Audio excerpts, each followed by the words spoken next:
school kan lu ma khanin abu chung thu sha thiam mi lo khan a picture khanin kan han ena kan zir cha to thina ni a thalak num me takemo rainwater harvesting chung changte khanin sia kha chung chu kan thir thina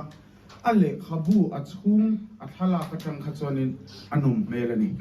ma se school session kan han tran chia kan han zir tak chu lo har la tu ka briefly a notepad ngai ten sei tak kan fel phale fo chu ni in nei na po hi alanga pau chonin anuam ngang mai a chan chu pathian ni na min da ta na ni tlata ni khovela chitam tak tha in mangai taka leng dun tura nei chia mi pana ru tanga siam chu ngat mo pathian in min da hi ro pui lu to ka chu kan peng thui le ta dewa ni china environmental studies ka soyang deu khani kan han lu tak kan fail le